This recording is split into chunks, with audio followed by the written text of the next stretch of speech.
In this video, I'm going to show you on how to make this anime style effect in Blender. So it's pretty easy. So let's begin the video. So opening up the Blender scene, okay, and deleting of the default cube, I'm going to add a plan, okay, scale it on a y-axis, on an x-axis and also on a y-axis. Go to edit mode, subdivide it sometime. So now select the middle vertex, turn on proportional editing and grab it into y-axis, something like that. And also for the bake, select a middle vertex, grab it on a y-axis. Now select this edge and then rotate it on a y-axis, scale the proportional editing and then rotate it on a y-axis. So now as you can see, we got this shape. Now set up the camera view. So I'm gonna go to view and then camera to view. So actually we are locking the camera into the view and now rotate these on a y-axis so it matches our need. Okay, something like that looks good. Now open up a new window, go to shader editor. Wait a second. Go to shader editor, hit N to hide that window and hit new to add a new texture to it. So now I'm gonna zoom in and delete the principal texture and add an emission shader to here and also a transparent shader to here. And now I'm gonna set them up, but I'm gonna go to render view so actually I can see what is going on in the scene. So as you can see, it's something like that. And now I'm gonna arrange the nodes. I'm gonna grab the emission to downward and the transparent to upward. But before doing this, I'm gonna add a mix shader. So I'm gonna grab this down, I'm gonna grab the up. I'm gonna connect the emission to the downward bottom one and the transparent into the upper one. So I'm gonna go to preferences, add-ons, and I'm gonna turning on the node wrangler add-on because it really helps. So go to add-ons, search for node wrangler and turn it on. It will be like that. Oh, I think I enabled this one. Okay, it will be like that and you have to turn it on. Okay, and now I'm gonna hit Control T on the emission shader, and as you can see we got 3 new nodes, but I don't need the image texture, so I'm gonna hit Shift S and then I will replace it with the separate XYZ node. And then what I'm gonna do, I'm gonna add a converter and I'm gonna add a color ramp between these. But the setting that I'm going to change is to connect the y-axis with the vector. But before doing this, I'm going to change the color to a bit gray. Okay, something like that. And also I'm going to add a new handle to it. I'm going to make it fully white color because I need it. And I'm going to make it kind of a gray color, something like that. Yeah, we're not getting result because I didn't connect this with this one. So I'm going to connect it with the surface. As you can see, we got this look. Yeah, it's not perfect. So what I'm gonna do, I'm gonna connect the y-axis with the vector of it. So actually we're getting these look. So that's fine. And now I'm gonna grab that one, but I'm gonna make it full black because it will look like that. I'm gonna grab this handle back. So as you can see, it looks good. So now what I'm gonna do, I'm gonna search for a math node and I'm gonna add it. I'm gonna add these between the separate XYZ and a color ramp. I'm gonna change the value to multiply, and now I'm gonna duplicate it by hitting Shift D. Shift D and duplicate it and grab it to here. And then I'm gonna change this to divide. I'm gonna again duplicate this and grab this here and change the value to add. So now I'm gonna duplicate it again and grab it to here. So as you can see, and now what I'm going to do, I'm going to zoom out and duplicate the mapping node, Shift D to duplicate it and grab it down, connect the UV to the vector of the down mapping node, as you can see, and I'm going to hit Shift A, add a texture and Voronoi texture, connecting these value together, something like that, and then connect first I'm going to change the color to smooth F2, scale to 31, and then here the X scale to 0.170, something like that, and the Y scale will be minus 0.150, something like that. And then I'm gonna connect the distance to the multiply node, and to the value of the multiply node.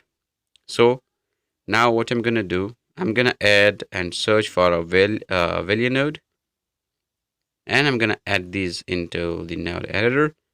I'm gonna connect these with the value of these add node, something like that. By this node, we're going to control the location of the waves, and yeah, I'm gonna change some other settings.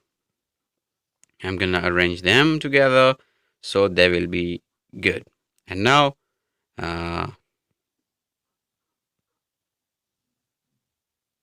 I'm gonna add a color ramp again. So go to converter, but before doing these, yeah, a color ramp into here. Okay, so what I'm gonna do, I'm gonna grab these one. Yeah, I'm gonna change this to multiply because it was not giving me the result that I was looking for. So I'm gonna change it into multiply, and then I'm gonna add a new handle. But before adding this, I'm gonna grab this handle together. So actually, we're getting this look into here, and now I'm gonna change the white into a red color, and I'm gonna add a new handle to here. Where I'm gonna grab these to here. And yeah, I'm gonna change it to something like yellow, and this one to something like that. So as you can see, if I grab these handle together, you can see the effect clearly, but if I invert them, I will get the result that I'm looking for. And the result is the stroke will be red color and the inside will be yellow. And I'm gonna change the strength of emission to something like 20. I'm gonna grab this handle, this socket to that one. So actually we are making it transparent, but it's not happening because we need to go to material and then into the blend mode, into alpha blend. So now we will get the result that we are looking for. So as you can see, we got some amazing result. With the value node, we can control the location of it. So we will animate this letter, as you can see. So now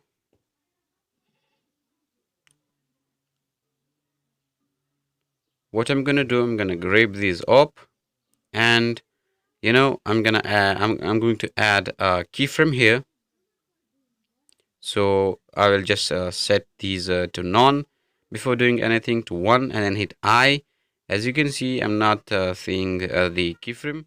So what I'm going to do, I'm going to select it so we will be able to see, but it's gone somewhere. If you find this out, if you try to find it, you will finally find it one because it's gone somewhere else. So as you can see, I found the keyframe where it was gone, and yeah, I'm gonna go to render view, and I'm gonna go 4 or 5 frames forward here, and I type 5. So I'm gonna change the value there when these waves come to the middle of it, and then I will again hit I, as you can see, and I'm gonna go some frame forward to 13 frame or 11 frame, and I'm gonna move these to somewhere here, and I'm gonna hit I again, and I'm gonna go some frame forward, and then I'm gonna change the value that looks good, and then I'm gonna hit I. As you can see, we got some amazing effect of these wave kind of a thing of an anime style, and it's pretty good in 3D view using some good shaders. So now we will make some more variation of these. So what I'm gonna do, I'm gonna add a plan. Go to solid view, so we will have a good playback. I'm gonna grab this into y-axis and then rotate it on a y-axis, scale it up, and add a new material. But I will use the same material, and I will duplicate this material for that object. So by hitting this icon, I can duplicate it, and then now I'm gonna change some settings for these. What I'm gonna do, I'm gonna add a new math node, but I'm gonna duplicate this one and add it to here. So now, as you can see, and now I'm gonna add a converter. It's a color ramp, and I'm gonna add a texture and a gradient texture to somewhere here, and then I'm gonna duplicate the mapping node for this one. So I'm gonna hit Shift D on the mapping node and duplicate it and grab it to here. I'm gonna connect the UV with the vector and the vector with these value. Okay, and now I'm gonna connect the color with the factor of color ramp and connect the color of these with the value of multiply node. I'm gonna go to render view, And as you can see, I'm not saying the same result that I'm looking for. So I'm gonna hit Control Shift and left click, so we actually see the color ramp. So I'm gonna change the gradient into spherical, and now I'm gonna change the scale of it. First the location to set it in the center, because I'm looking for the same result. So as you can see, if I grab this black handle into these, I get a good result.